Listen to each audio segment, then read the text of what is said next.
National conference के सदर doctor Farooq Abdullah ने आज फिर से बीजेपी को निशाना बनाया। उधर जम्मू कश्मीर बीजेपी के सदर रविंद्र रैना ने कहा कि डॉक्टर फारूक अब्दुल्ला और दीगर ओपोजिशन लीडरों के पास कोई इखलाकी इख्तियार नहीं है कि वो चीखो पुकार करे।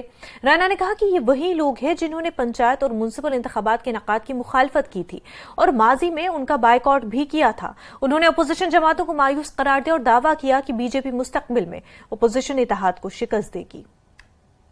डॉक्टर फारूक अब्दुल्ला साहब से मैं पूछता हूं, जब पिछली बार जम्मू कश्मीर में पंचायतों के इलेक्शंस हुए थे, बीडीसी के इलेक्शंस हुए थे और शहरी अर्बन लोकल बॉडीज के बल्दियाती इलेक्शंस की घोषणा इलेक्शन कमीशन ने की थी, तो उन्होंने बाइकाट क्यों कहा था? उन्होंने तब इलेक्शन बाइकाट क्यों किया था? तब क्या जमहूरियत का गला तब नहीं घोटा गया था? इलेक्शन का फैसला इलेक्शन कमीशन ने करना है, ना मोहतरम डॉक्टर फारूक अब्दुल्ला साहब ने करना है, ना मैंने करना है। कल इलेक्शन कमीशन फैसला लेता है, हम तैयार हैं, बीजेपी तैयार है।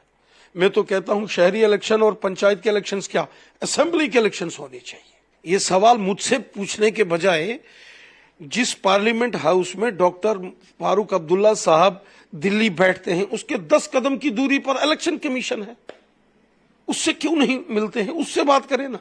ये लोगों की बेहतरी के लिए धरना नहीं है साहब, ये अपनी नौकरी ढूंढने के लिए धरना है। देखिए, इलेक्शन कमीशन जो फैसला लेगा हम उसके साथ हैं और हम चाहते हैं इलेक्शन हो और बीजेपी तैयार है।